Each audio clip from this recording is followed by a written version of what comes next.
Cuando era pequeño tenía una obsesión, el Dodge Viper. Era llegar del colegio, tirar la mochila en cualquier rincón, encender la Play y poner el Gran Turismo 3.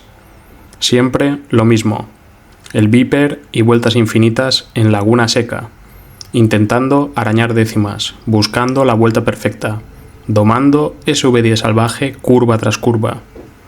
Pero no se quedaba ahí, el Viper estaba en todas partes.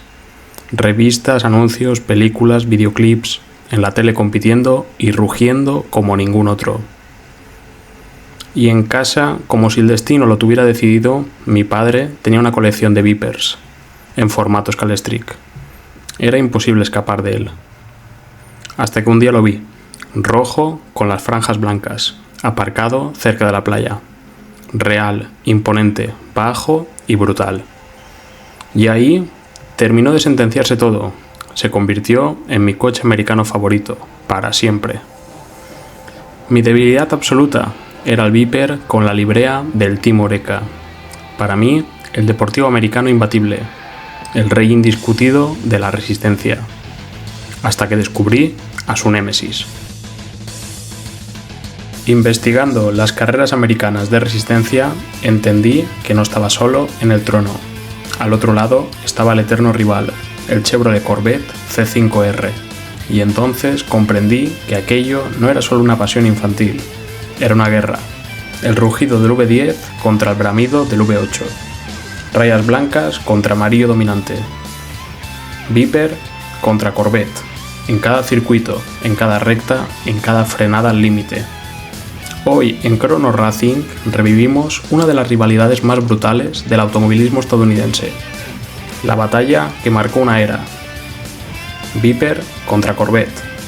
Que empieza la guerra. Dodge no llegaba a la resistencia para participar, llegaba para dominar en la American Le Mans Series dentro de la categoría GTS.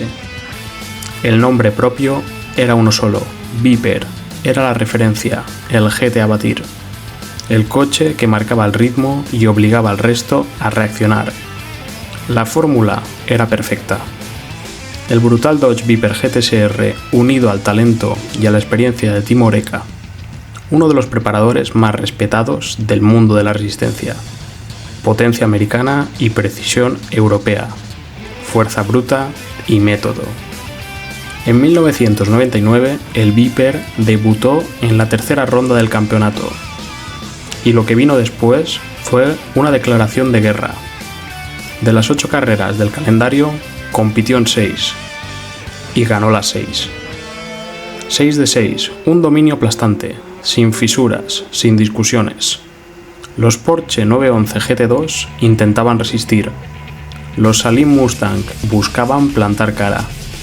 Pero carrera tras carrera, el V10 imponía su ley en rectas, frenadas y relevos interminables. No era solo ganar, era marcar territorio. El mensaje era claro. En GTS el trono tenía dueño. Y ese dueño vestía franjas blancas sobre rojo. Las especificaciones con las que el Dodge Viper GTSR salió a conquistar la resistencia eran sencillamente de infarto. Bajo su interminable capó latía el mítico V10 atmosférico de 8 litros, una bestia capaz de rozar los 700 caballos y entregar alrededor de 800 Nm de par. No era una cifra bonita para la ficha técnica, era una declaración de intenciones. Cada aceleración era un golpe seco, cada salida de curva una demostración de fuerza bruta. Para domesticar semejante torrente, montaba una caja secuencial de 6 velocidades, acompañada de un embrague multidisco de competición, capaz de soportar todo el castigo vuelta tras vuelta. Todo estaba pensado para resistir horas de guerra, sin pestañear. Pero la clave para que esos 700 caballos realmente volaran era el chasis. Se componía de una estructura tubular reforzada, con paneles en fibra de carbono y Kevlar, y un peso final en torno a los 1150 kilos. La víbora estaba a dieta. y con esa relación peso-potencia el resultado era salvaje. Especialmente para un GT con un motor gigantesco y un morro absurdamente largo.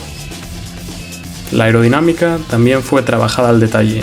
Splitter delantero agresivo, fondo optimizado, gran difusor trasero y un alerón sobredimensionado y regulable. Había que volar bajo, en templos de la velocidad, como Daytona o Road Atlanta, y asegurarse de no despegar. Para mantenerlo pegado al asfalto, equipaba amortiguadores Koni, prácticamente de especificación prototipo, más cercano a un IndyCar que a un GT tradicional. Y para poder frenar esta bestia a 300 km/h, equipaba unas pinzas Brembo, encargadas de detener a la bestia con autoridad. Sus prestaciones, poco más de 3 segundos para alcanzar los 100 km/h. Y superar los 300 era cuestión de espacio, no de capacidad. No era un coche refinado ni quirúrgico como un Porsche 911 GT2. No buscaba elegancia, era brutalmente efectivo.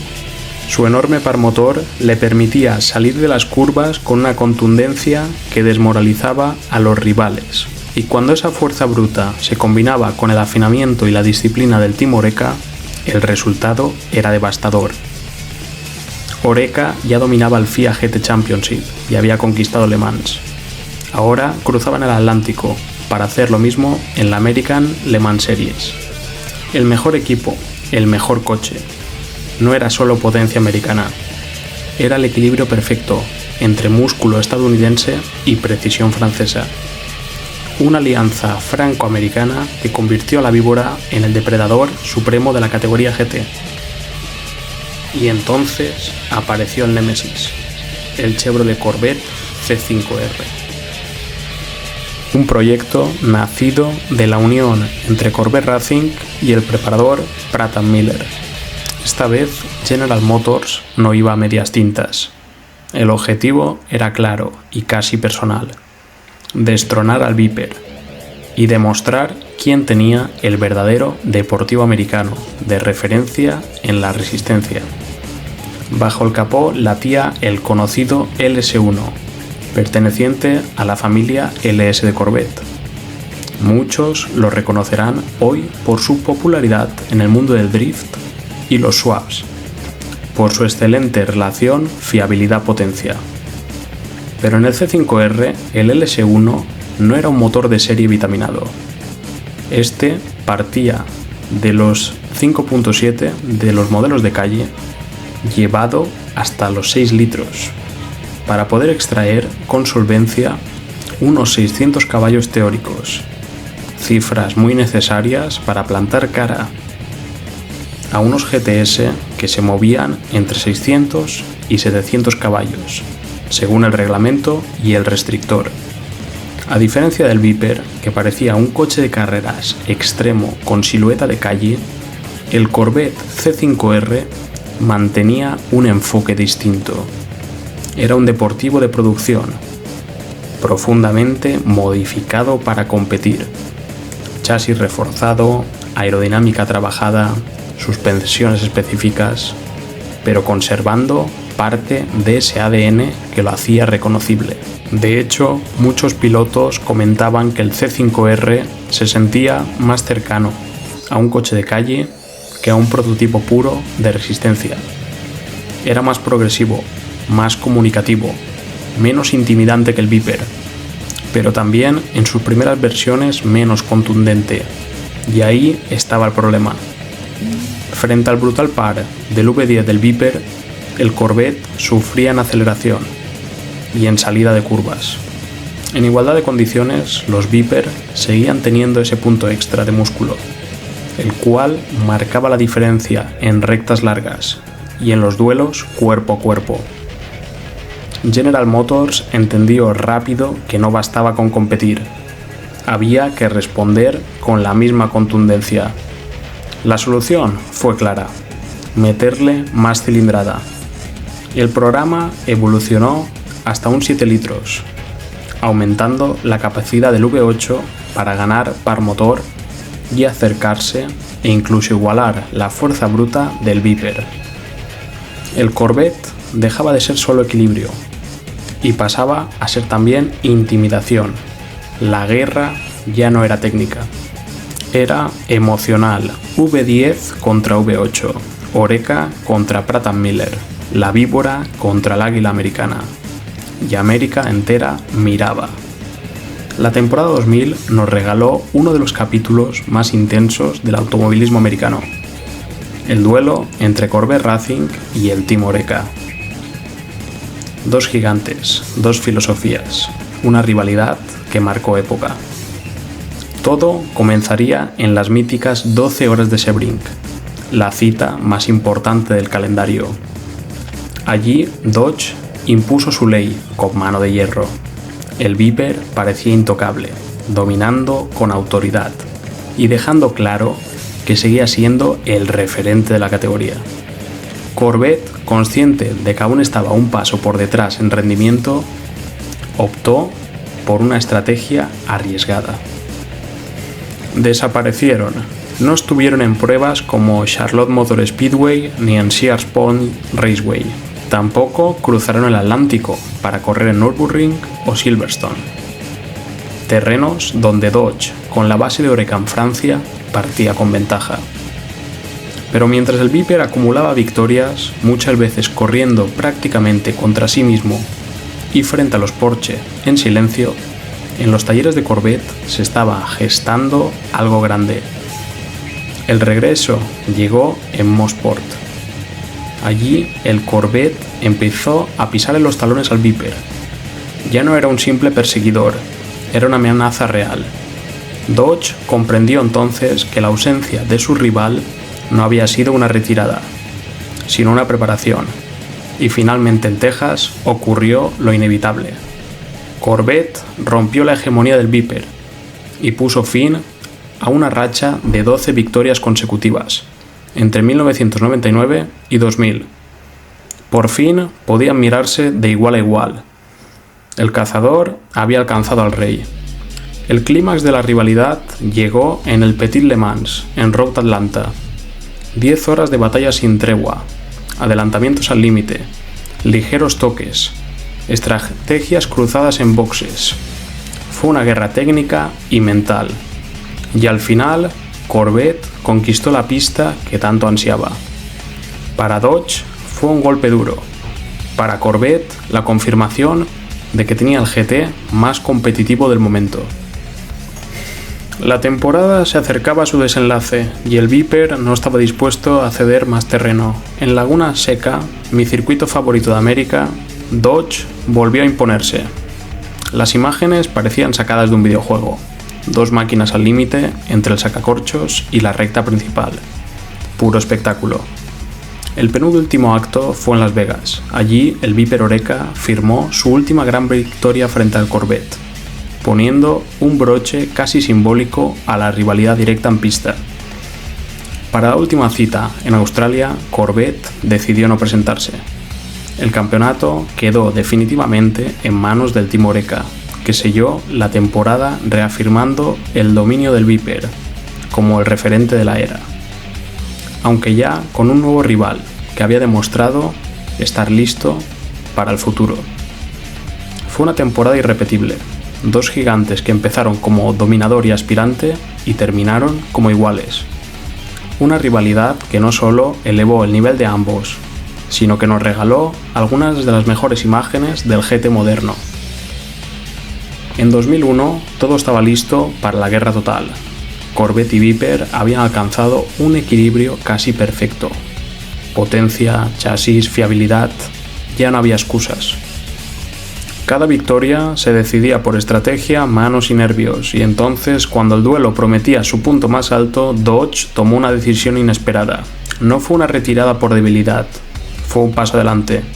Dodge y Team Oreca cerraban su etapa dorada en GT, para lanzarse a un proyecto mucho más ambicioso: conquistar la categoría absoluta de Le Mans con un prototipo. Los GT ya no eran suficiente. Tocaba medirse con los grandes, en la cima de la resistencia mundial, en las míticas 24 horas de Le Mans. Así terminaba oficialmente una era de dominio del Dodge Viper GTSR. Sin embargo, el Viper no desapareció. En manos de equipos privados siguió compitiendo y ganando en campeonatos de Europa, Asia y Sudamérica. El rugido del V10 todavía resonaba lejos de América, defendiendo el legado construido junto a Oreca. Mientras tanto, en casa el trono quedaba vacío y Corvette Racing no dudó en ocuparlo. Con el Chevrolet Corvette C5R, Corvette asumió el papel de rey de la categoría GTS en América entre 2001 y 2004.